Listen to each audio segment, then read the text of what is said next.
No alarms went off, no screams, no warning signs, just silence. And 4-year-old boy who vanished without a trace. It happened in the middle of the day. Sun still high, neighbors outside, cars passing. A child was there. Then he wasn't. 20 years later, one test, a single strand of DNA, would force an entire town to face a truth they were never ready to accept. Not a miracle, not a crime story, something far quieter and far more disturbing. This is not the story you think you know. ##### The beginning. Texas, 1998. A small town where everyone waved, even if they didn't know your name. 4-year-old Evan Miller loved red toy trucks, warm cereal, and sitting on the porch steps, watching dust swirl in the afternoon light. His mother, Laura, remembers the sound, the screen door closing. Soft, normal.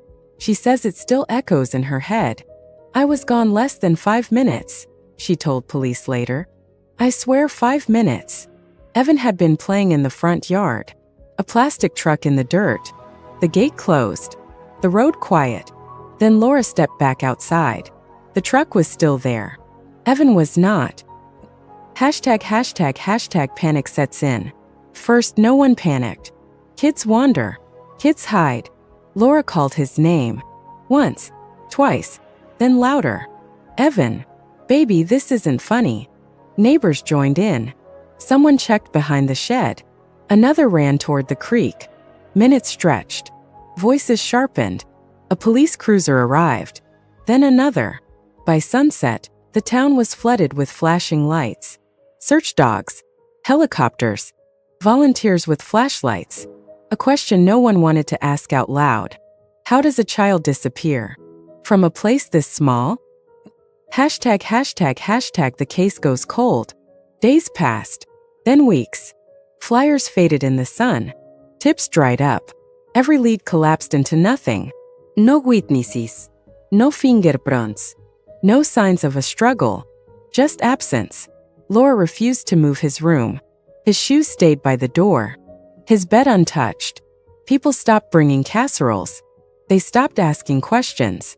And slowly, they stopped saying Evan's name. The case was labeled what families fear most. Missing. Presumed lost. Not dead. Not alive. Just suspended. #### What no one knew. What no one knew then. What no one could know was that the truth hadn't disappeared. It had only changed its shape. It waited, quietly, for 20 years, inside a system that didn't exist yet, inside a test no one imagined would matter, inside a secret that would not scream, it would whisper. Laura would later say, the hardest part wasn't losing him. It was not knowing what kind of world he grew up in, or if he grew up at all. If this story feels slow, that's because real answers take time. Stay with it, because the truth doesn't arrive loudly. It arrives quietly and changes everything. Time didn't heal the town, covered it, like dust on an old photograph. Still there, just harder to see. #### 20 years later. Texas looked different now. Bigger roads, new schools, new families, but the police station still smelled the same. Coffee, paper, regret. Detective Mark Hale had inherited dozens of cold cases. Boxes no one opened, files no one remembered, names that never made the news anymore. Evan Miller was one of them. A sticky note on the folder read, "Minimal evidence. No suspects." That bothered Mark. Cases with nothing usually meant something had been missed. #### The box in storage. It was a routine audit. Nothing dramatic. Just old evidence being logged into a digital system. When Mark opened Evan's box, he didn't expect much. A toy truck, photographs, handwritten notes. Then he saw it. A sealed envelope, unlabeled. Inside, a small fabric scrap. Yellow, faded, almost forgotten. Attached was a note from a junior officer, dated 1998. Possibly clothing fiber. Collected near front gate. No follow-up ordered. Mark leaned back in his chair. Why wasn't this tested? He muttered. Back then, DNA testing was slow, expensive, limited. Now, it was routine. #### a simple decision. Mark submitted the fabric for analysis. No press release. No announcement. Just procedure. He didn't expect a result. He definitely didn't expect a match. Weeks passed. Then an email arrived. Subject line: partial DNA match identified. Mark reread it. Once, twice. His stomach tightened. The sample didn't match Evan, but it matched someone else. A man in his mid-20s, entered into a national genealogy database. Through a voluntary family tree test. The name meant nothing to Mark, but the birth year did. 1994. The man would have been 4. In 1998. ### the realization.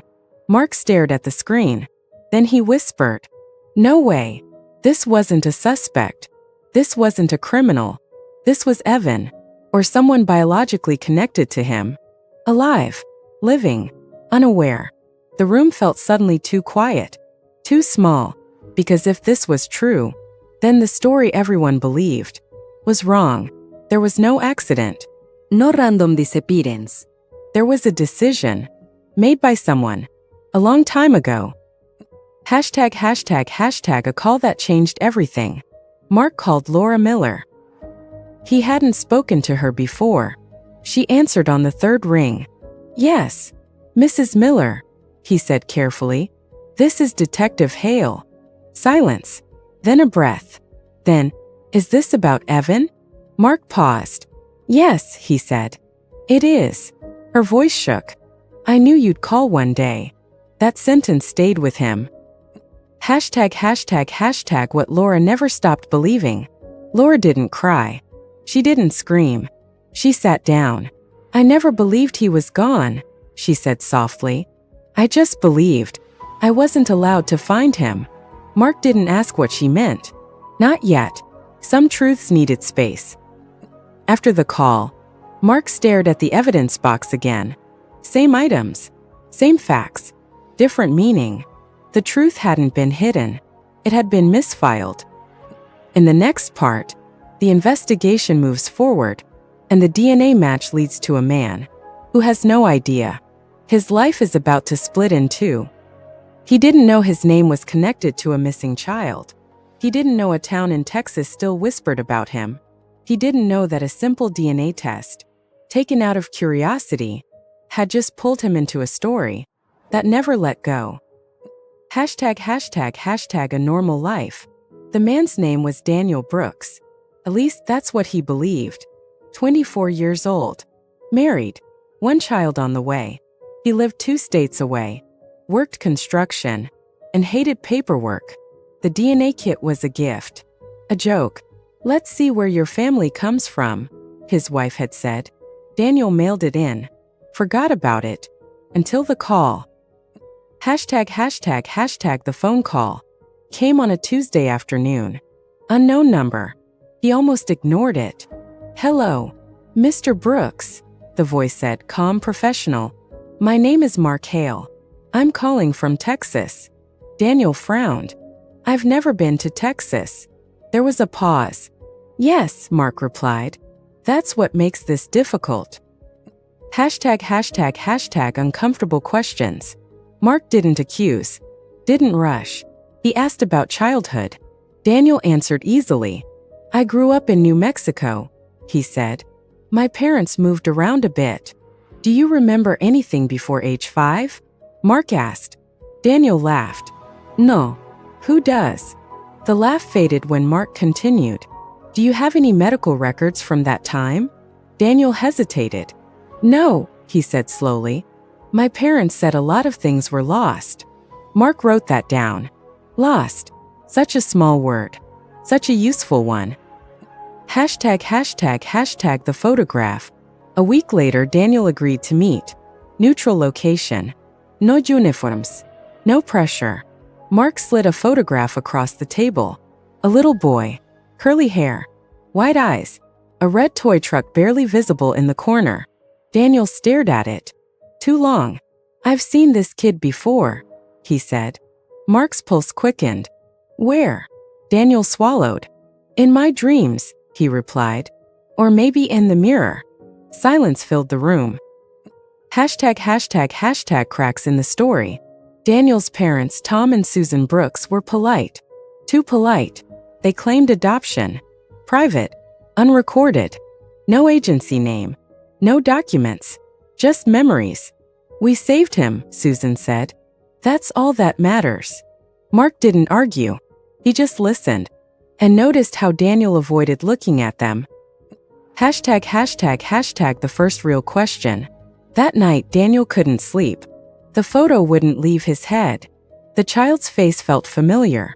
Uncomfortably familiar.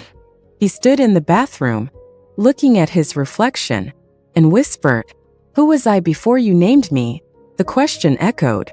No answer came, but something shifted. The truth didn't rush in. It didn't explode. It crept, through inconsistencies, through missing papers, through memories that didn't belong to him. Daniel realized something frightening. Even if he had been taken, even if someone else chose his life, he had lived it fully, loved, built something real. And now, the past wanted him back. Mark updated the case file. Status changed. From missing to located, but not resolved, because finding someone was not the same as returning them. In the next part, a confrontation forces long-buried decisions into the light, and Daniel must face a choice that has no clean answer.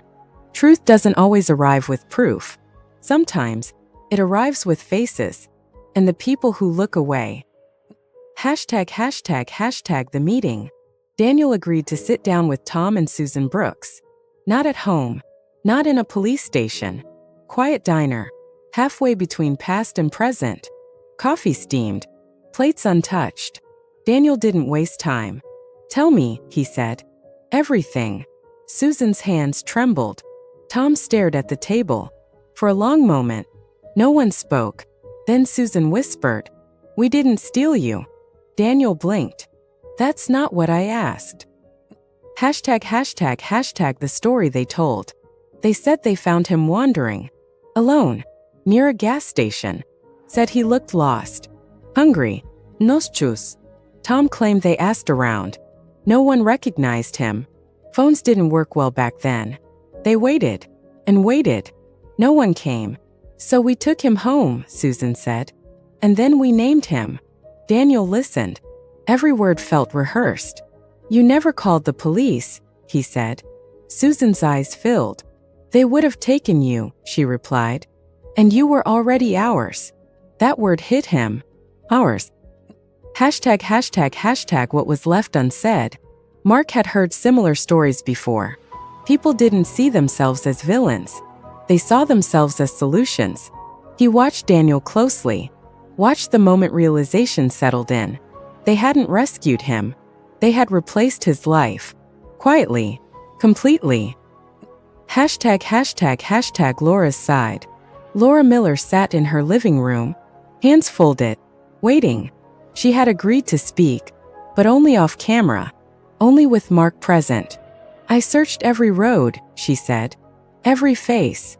Her voice was steady. Too steady. "They knew," she continued.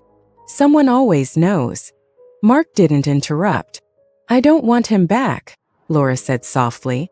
"I just want him to know he wasn't forgotten." #### the weight of choice. Daniel felt split. Between two names. Two histories. Two versions of truth. He wasn't angry. That scared him more than rage. Because anger would have been easier. Anger would have made the choice clear. Instead, there was understanding. And guilt. For loving the people who lied. ###. A quiet moment. That night, Daniel sat alone. Lights off. Phone face down. He whispered, "If I was taken, does that make my life fake?" No one answered. But something inside him did. The life he lived was real. The lie was the doorway. Mark updated the file again. A new note added. Recovery complicated by emotional bonds. It was the most honest line he'd written. In the next part, the legal system steps in, and Daniel learns that truth doesn't always mean justice. Justice doesn't always arrive on time. Sometimes, it shows up after life has already happened. #### the legal reality. Daniel sat in a quiet office. White walls. No photos. A lawyer across the table spoke carefully. Legally, she said, this is complicated. Statutes had expired. Records were missing. Intent was difficult to prove. Adoption laws from the 1990s were vague. And Daniel himself? An adult, with a life of his own. No one is going to force you anywhere, she added. Daniel nodded. That should have felt like relief. It didn't. #### a system with limits. Mark watched the case slip through narrow spaces. No charges filed. No arrests made. Not because nothing happened, because too much time had passed. Paper trails faded. Memories softened. And the law needed edges. Clear ones. This story had none. #### facing Laura. Daniel agreed to meet Laura Miller. Once. No cameras. No courtroom. Just two people connected by history. They met in a small park. Trees tall. Wind quiet. Laura stood when she saw him. She didn't rush. Didn't reach out. She simply said, "You look healthy." Daniel swallowed. "I am," he replied. They sat. Space between them. Comfortable. Respectful. "I don't need you to call me Mom," Laura said. "I don't need explanations." Daniel nodded.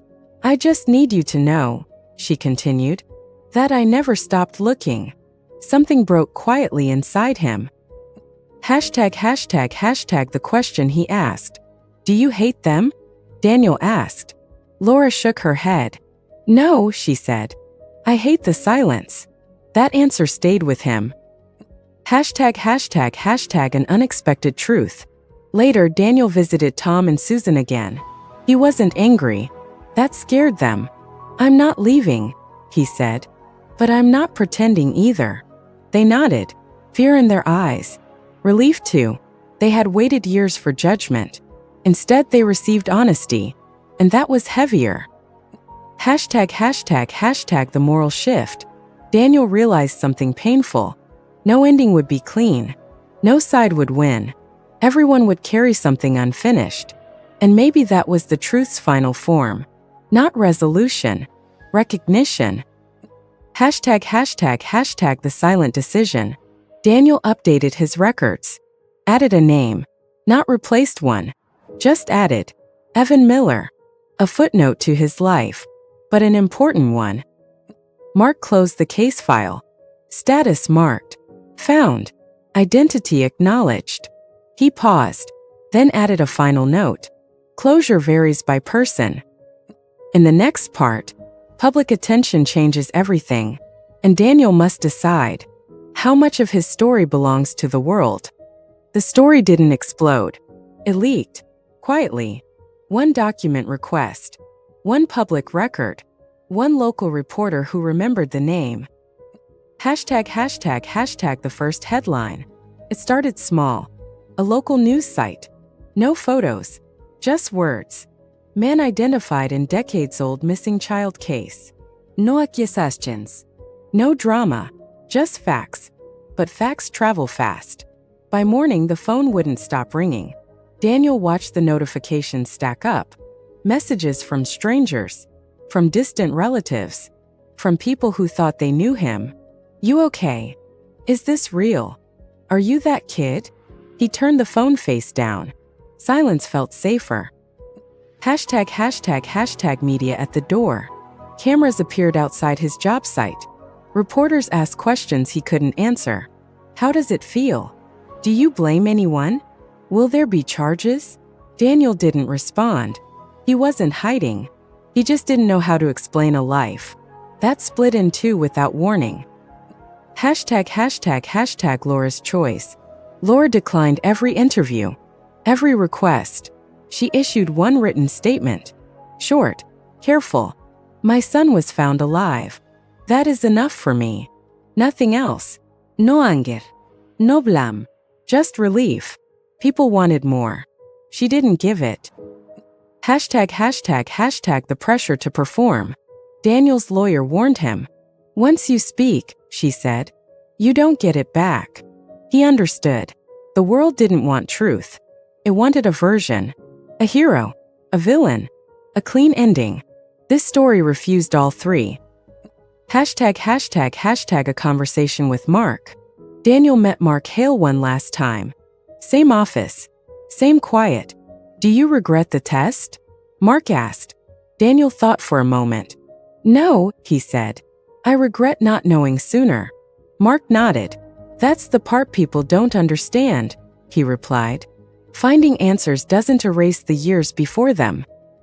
#### the unexpected reaction. Something strange happened online. Instead of outrage, people paused. Comments weren't cruel. They were thoughtful. This could happen to anyone. There are no winners here. I'm glad he's okay.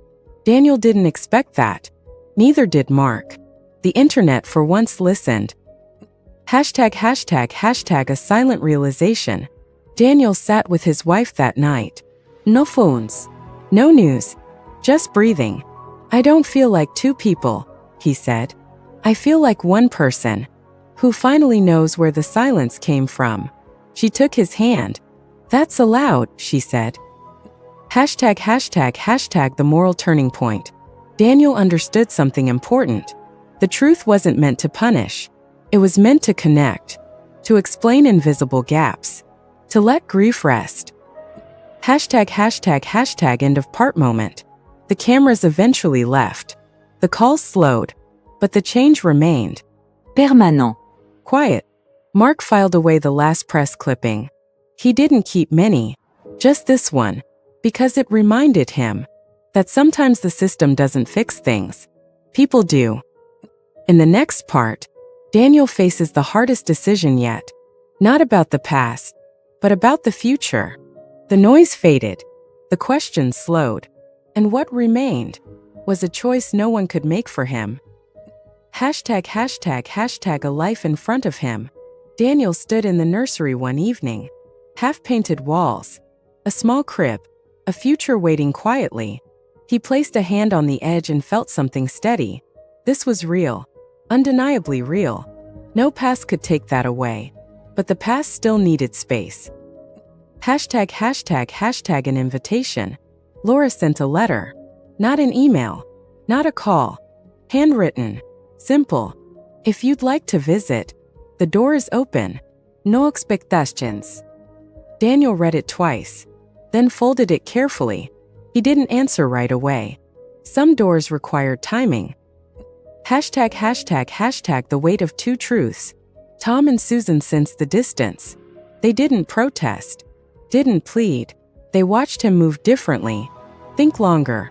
Speak slower. Daniel finally said what had been waiting. I love you, he said. But love doesn't erase questions. Susan cried quietly. Tom nodded. They had known this moment would come. #### the drive. Daniel drove to Texas alone. No cameras. No police escort. Just open road. The landscape felt familiar. Not because he remembered it, because something in him recognized it. That scared him and calmed him at the same time. #### the meeting that wasn't dramatic. Laura was waiting on the porch. No rus. No tears. She smiled. They hugged briefly, respectfully. Inside, nothing had changed. Photos stayed where they were. Evan's room remained untouched. Laura didn't apologize. Daniel didn't accuse. They talked about weather, work, life, ordinary things. And that felt extraordinary. #### the silent understanding. At one point, Daniel stood in the doorway of the room. The bed was small. Too small. This was mine, he said softly. Laura nodded. Yes, she replied. Nothing else needed saying. Almohadilla, almohadilla, almohadilla, asterisco, amoral, sift. Daniel realized something unexpected. He didn't need answers to every missing piece. He needed acknowledgement. And he had it. From both sides. That was enough. ##### the decision. When Daniel left, he hugged Laura again. I can't be what you lost, he said. But I can remember that it happened. Laura smiled. That's all I ever wanted. #### end of part moment. On the drive back, Daniel felt lighter. Not because the past was resolved, but because it was finally allowed to exist. In the next part, Daniel becomes a father, and the meaning of identity shifts once more. Some truths don't arrive through memory. They arrive through responsibility. #### the birth. The room was calm. Lights low. Machine steady. Daniel stood beside his wife, holding her hand, counting breaths. When the baby cried, something inside him shifted. Not sharply, softly, like a lock opening. They placed the baby in his arms. Small, warm, real. And suddenly, Daniel understood what had been taken from Laura. Not a child, a future. #### a name chosen carefully. They didn't rush the name. Daniel wanted meaning. Not symbolism. Not drama. Just honesty. They chose Caleb. Strong. Simple. A name that didn't belong to a story, only to a life. #### a new fear. That night, Daniel didn't sleep. He watched his son breathe. Rise. Fall. Rise again. A thought crept in. What if one moment changes everything? The idea terrified him.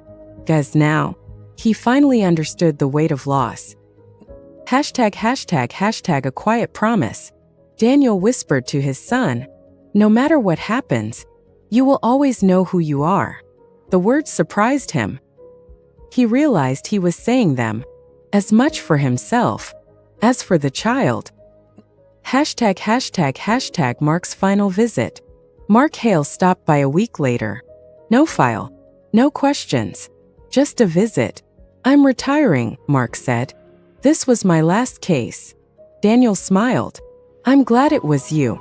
Mark nodded. Not because I solved it, he replied, but because you handled it. They stood in silence. Two men changed by the same truth, in different ways. #### the unexpected truth. Daniel realized something important. He wasn't angry anymore. Not at the past. Not at the people who chose for him. Becoming a father had rearranged the story. He saw that people didn't always act from cruelty. Sometimes, they acted from fear. Fear of loss. Fear of systems. Fear of doing nothing. It didn't excuse the lie, but it explained it. #### the moral twist. Daniel understood now. Identity isn't just where you come from. It's what you protect.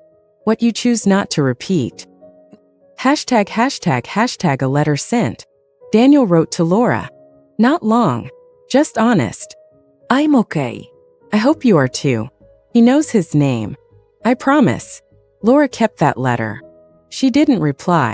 She didn't need to. #### end of part moment. Daniel rocked his son gently. Outside, the world moved on. Inside, something finally settled. Not closure, but peace. In the next part, years pass quietly, and one final truth surfaces, when no one is looking for it. Time passed the way it usually does, quietly, without asking permission. #### years later, Daniel's life settled. Work, home, school drop-offs, birthday candles, ordinary days stitched together. The story became something people remembered, more than something they discussed. That was how Daniel wanted it, until one email arrived. Unmarked. No subject line. Just words. #### the message. I think I know what really happened. Daniel stared at the screen. His first instinct was to delete it. He didn't. The sender was a woman named Rachel Collins, former social worker. Retired. She asked for nothing, just permission to explain. Daniel agreed. Curiosity is quieter than fear, but just as powerful. #### the forgotten system. Rachel spoke carefully. She didn't accuse. She didn't defend. In the late 1990s, she said, there were gaps. Temporary care placements. Informal transfers. Children moved faster than paperwork. Some parents never received updates. Some files were closed too early. She paused. I believe you were never taken, she continued. I believe you were misplaced. The word hung in the air. Misplaced. Like an object. Like a form. Like a life. ####, the silent realization. Daniel didn't feel shock. He felt clarity. If no one had stolen him, then no one had to be punished. If it was a system failure, then anger had nowhere to land. Only understanding remained. ###, what this changed. Daniel thought of Tom and Susan, not as villains, not as saviors, but as people who stepped into a space that never should have existed. He thought of Laura, waiting, searching, not knowing who to fight. He thought of himself, living a life built on a mistake no one meant to make. ###, the moral twist. The truth wasn't darker. It was sadder. No evil plan. No dramatic crime. Just silence. Delays. Assumptions. And a child who slipped between systems. ###, a choice made quietly. Daniel didn't share the email publicly. He didn't reopen the case. He didn't need the world to reinterpret his life. Some truths are personal, not performative. He forwarded the message to Mark. One line added, "For your records." Mark replied hours later, "Thank you. This explains more than any report ever did." ###, Laura's final answer. Daniel told Laura. Gently. She listened, then said, "So it wasn't someone's hands. It was time." Daniel nodded. Laura closed her eyes. "That's harder," she said. "But it's honest." ###, end of part moment. Daniel watched his son sleep that night. The past finally quiet. Not erased. Understood. In the final part, the story doesn't end with a revelation, but with a meaning no report could capture. The truth did not demand anything from him. It didn't ask for justice. It didn't ask for forgiveness. Simply stayed. ###, a life that continued. Daniel stopped introducing himself with explanations. No long stories. No labels. Just his name. Just his life. The past was no longer a secret. But it was no longer the headline either. People moved on. And so did he. ###, a visit years later. One autumn afternoon, Daniel returned to the small Texas town. No reason given. No announcement. Just a quiet stop. The house was still there. Different color. Same shape. Laura no longer lived there. She had moved closer to family. But the porch remained. So did the steps. Daniel sat down, watched the light change, and finally understood something simple. This place didn't define him. It explained him. ###, the silent realization. He realized the story had never been about being lost. It had been about being unseen. By systems. By time. By processes that moved faster than care. No villain. No hero. Just absence. And what absence does to people. ***** amoral truth. Daniel understood something deeper now. Truth doesn't always repair the past. Sometimes, it only softens the future. And that was enough. ###, Laura's peace. Laura passed away quietly years later. Her family shared one line from her journal. I found my son, not in my arms, but in the world. Daniel kept that line. Not framed, not shared, just remembered. ###, the ending that wasn't loud. No documentaries followed. No courtroom scenes. No final confrontation. Just a man living honestly, inside a life that once began with confusion. Some stories don't end with answers. They end with understanding. If this story stayed with you, it's not because of mystery. It's because of humanity. Stories like this don't ask for attention. They ask for patience.